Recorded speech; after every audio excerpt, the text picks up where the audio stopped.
Hello friends, कैसे हो आप सभी। आशा करता हूँ आप सभी स्वस्थ और अच्छे होंगे।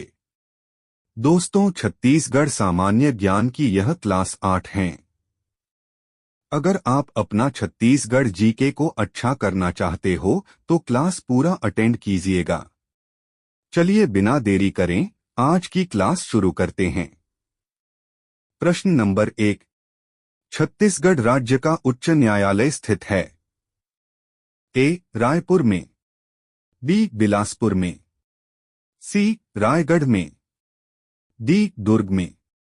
इसका सही उत्तर होगा विकल्प बी, बिलासपुर में। आपको जानकारी के लिए बता दें, छत्तीसगढ़ राज्य का उच्च न्यायालय बिलासपुर के बोदरी में स्थित है। प्रश्न नंबर 2। ग्राम सभा के सदस्य के रूप में कौन पंजीकृत हो सकता है। ए. समस्त वयस्क पुरुष, बी. समस्त वयस्क स्त्रियां, सी. ग्राम में रहने वाले सभी व्यक्ति, डी. ग्राम में रहने वाला व्यक्ति जो विधानसभा निर्वाचन नामावली में पंजीकृत किए जाने के लिए अर्हता रखता है। इनमें से कोई नहीं। इसका सही उत्तर होगा विकल्प डी. ग्राम में रहने वाला व्यक्ति जो विधानसभा निर्वाचन नामावली में पंजीकृत किए जाने के लिए अर्हता रखता है। प्रश्न नंबर 3। ग्राम पंचायत की स्थायी समिति के प्रत्येक सम्मेलन की अध्यक्षता कौन करते हैं। ए. मुख्य कार्यपालन अधिकारी, बी. सरपंच, सी. पंचायत सचिव, डी. जनपद अध्यक्ष। इसका सही उत्तर होगा विकल्प बी, सरपंच। याद रखना फ्रेंड्स, ग्राम पंचायत की स्थायी समिति के प्रत्येक सम्मेलन की अध्यक्षता सरपंच करता है। प्रश्न नंबर 4। छत्तीसगढ़ राज्य में शैलचित्र के लिए कौन सा जिला प्रसिद्ध है। ए. रायगढ़, बी. बस्तर, सी. बिलासपुर, डी. सरगुजा। इसका सही उत्तर होगा विकल्प ए, रायगढ़। प्रश्न नंबर 5। क्रांतिकारी हनुमान सिंह ने किस ब्रिटिश अधिकारी की हत्या की थी। A. Elliot, B. Smith, C. Sidwell, D. Scott. इसका सही उत्तर होगा विकल्प सी, सिडवेल। हनुमान सिंह ने सार्जेंट मेजर सिडवेल की हत्या 18 जनवरी 1858 में की थी। प्रश्न नंबर 6। रायपुर षड्यंत्र केस के प्रमुख नायक कौन थे। ए. कुंज बिहारी चौबे, बी. दशरथ लाल चौबे, सी. रघुनंदन सिंगरौल, डी. परसराम सोनी। इसका सही उत्तर होगा विकल्प डी, परसराम सोनी। रायपुर षड्यंत्र केस का प्रमुख नायक परसराम सोनी था। यह घटना भारत छोड़ो आंदोलन 1942 के दौरान विस्फोटक सामग्री व बम बनाने के उद्देश्य से हुई थी। प्रश्न नंबर 7। गुंडाधुर छत्तीसगढ़ के किस क्षेत्र के जननायक थे। ए. रायगढ़, बी. सारंगढ़, सी. सोनाखान, डी. बस्तर। इसका सही उत्तर होगा विकल्प डी, बस्तर। गुंडाधुर बस्तर क्षेत्र के जननायक थे। प्रश्न नंबर 8। भारतीय संविधान का कौन सा अनुच्छेद जनजातियों के शैक्षणिक एवं आर्थिक हितों की रक्षा करता है। ए. अनुच्छेद 15, बी. अनुच्छेद 17, सी. अनुच्छेद 26, डी. अनुच्छेद 46। इसका सही उत्तर होगा विकल्प डी, अनुच्छेद 46।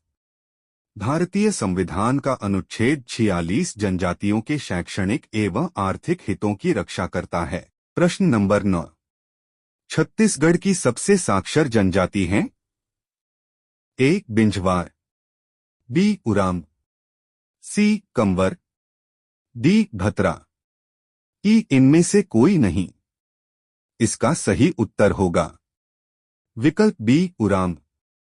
आपको जानकारी के लिए बता दें, राज्य की सबसे साक्षर जनजाति जनसंख्या में उराम है तथा राज्य की सबसे ज्यादा साक्षर जनजाति प्रतिशत में हल्बा है।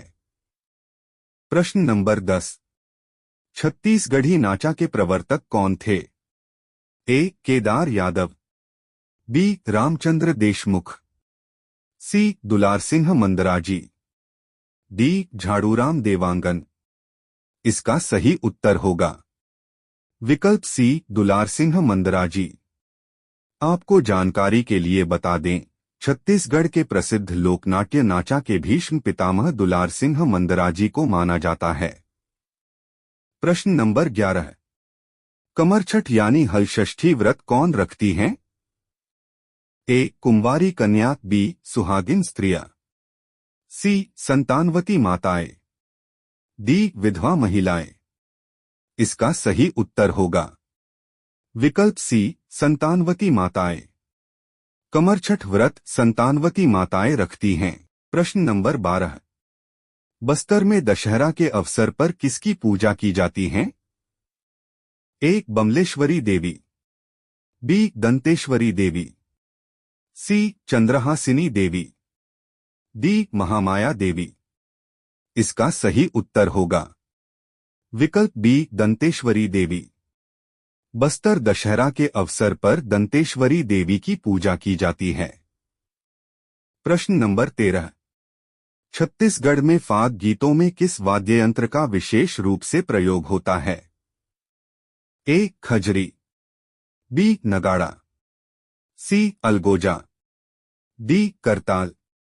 इसका सही उत्तर होगा विकल्प बी नगाड़ा। आपको ज्ञात होगा फ्रेंड्स, छत्तीसगढ़ में फाग गीतों में नगाड़ा वाद्ययंत्र का विशेष रूप से प्रयोग होता है। प्रश्न नंबर 14, भूलन द मेज फिल्म के निर्देशक निम्न में से कौन हैं? ए अनुराग बासु, बी संजीव बख्शी, सी मनोज वर्मा, डी मनु नायक। इसका सही उत्तर होगा विकल्प सी मनोज वर्मा। प्रश्न नंबर 15, छत्तीसगढ़ राज्य में सुंदरलाल शर्मा सम्मान प्राप्त करने वाले प्रथम व्यक्ति थे? ए श्रीकांत गोवर्धन, बी आरती धर, सी झाड़ूराम देवांगन, डी आशीष अरोड़ा, ई विनोद कुमार शुक्ल। इसका सही उत्तर होगा विकल्प ई विनोद कुमार शुक्ल। आपको जानकारी के लिए बता दें, पंडित सुंदरलाल शर्मा सम्मान की शुरुआत वर्ष 2001 में की गई थी। इस सम्मान को प्राप्त करने वाले व्यक्ति को प्रशस्ति पत्र एवं 2 लाख रुपए दिए जाते हैं। अगर आप हमारे चैनल को अभी तक सब्सक्राइब नहीं किए होंगे तो चैनल सब्सक्राइब कर लीजिएगा और बेल आइकन प्रेस करके ऑल नोटिफिकेशन एनेबल करना न भूलिएगा ताकि हमारा कोई भी क्लास मिस न हो। प्रश्न नंबर 16, हॉकी की नर्सरी के नाम से कौन सा शहर विख्यात है? ए जशपुर, बी रायगढ़, सी राजनांदगांव, डी रायपुर। इसका सही उत्तर होगा विकल्प सी राजनांदगांव। छत्तीसगढ़ में हॉकी की नर्सरी की संज्ञा राजनांदगांव को दी गई है। प्रश्न नंबर 17, छत्तीसगढ़ में कथक नृत्य के विकास में किनका योगदान है? ए राजा कामसेन, बी राजा रत्नदेव, सी राजा चक्रधर सिंह, डी राजा कमल नारायण सिंह। इसका सही उत्तर होगा विकल्प सी राजा चक्रधर सिंह। राजा चक्रधर सिंह कथक नृत्य की रायगढ़ घराना की शुरुआत की थी।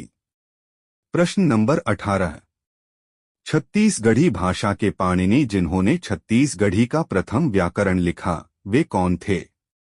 ए G A. Grierson, B Hiralal Kavyopadhyay, C Lochan Prasad Pandey, D Narendra Dev Verma. इसका सही उत्तर होगा विकल्प बी हीरालाल काव्योपाध्याय। प्रश्न नंबर 19, छत्तीसगढ़ी दानलीला किस पर केंद्रित हैं? ए कर्ण, बी कृष्ण, सी राम, डी शिव।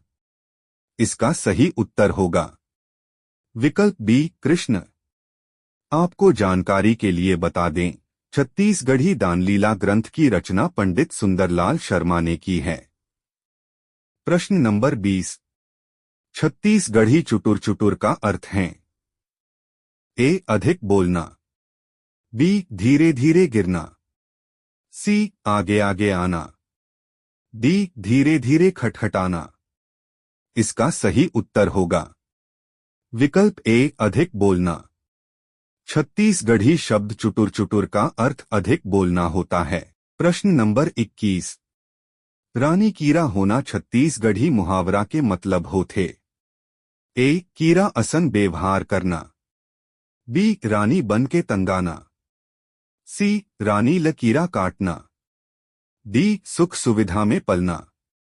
इसका सही उत्तर होगा विकल्प डी सुख सुविधा में पलना। छत्तीसगढ़ी मुहावरा रानी कीरा होना होने का मतलब सुख सुविधा में पलना होता है। प्रश्न नंबर 22। सरकार शब्द में कौन सा उपसर्ग है? ए बी सर। सी कार। डी सरक। इसका सही उत्तर होगा विकल्प बी सर। आइए समझते हैं उपसर्ग क्या है। ऐसी शब्द जो किसी अन्य शब्द के पहले जुड़कर एक नया सार्थक शब्द बनाते हैं उन्हें उपसर्ग कहते हैं। सरकार में सर उपसर्ग जुड़ा है। प्रश्न नंबर 23। मनरेगा योजना के तहत छत्तीसगढ़ सरकार द्वारा कितनी मजदूरी दर निर्धारित की गई है? ए 150 रुपए। बी 175 रुपए। सी 221 रुपए। डी 310 रुपए।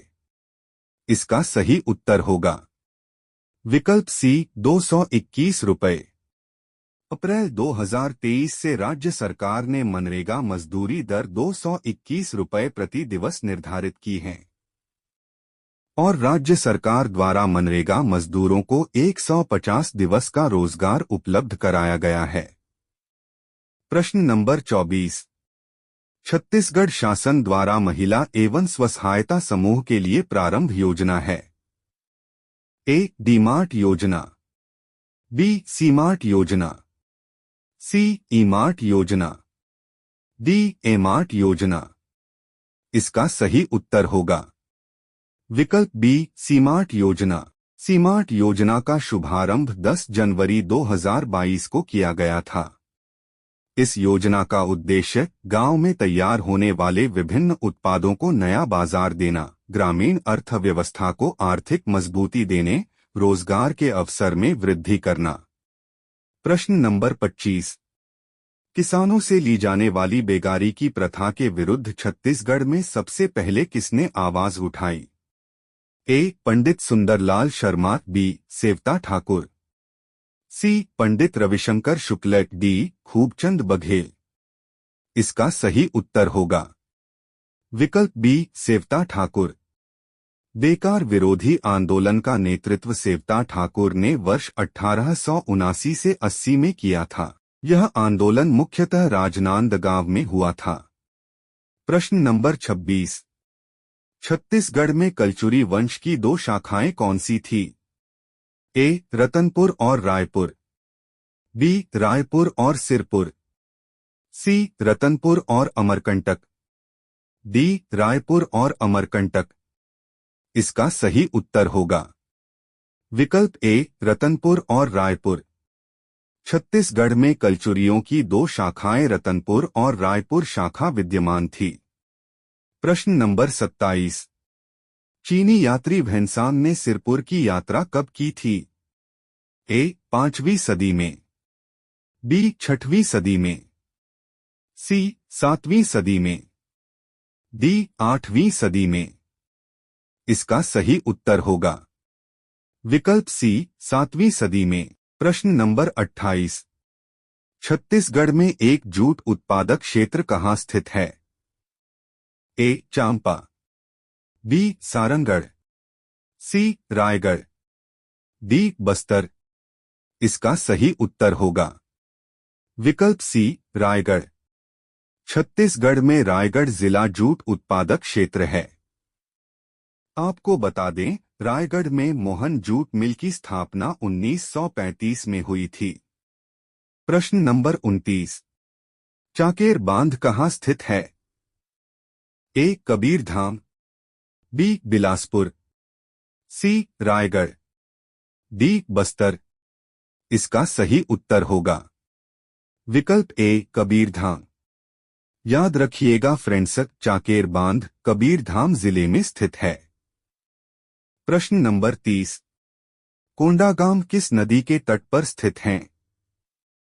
ए. सबरी नदी, बी. दूध नदी, सी. नारंगी नदी, डी. इंद्रावती नदी।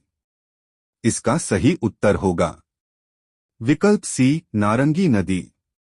कोंडागांव नारंगी नदी के तट पर स्थित हैं। फ्रेंड्स, आपको क्लास कैसा लगा हमें कमेंट सेक्शन में जरूर बताइएगा और अपने दोस्तों को भी शेयर कर दीजिएगा।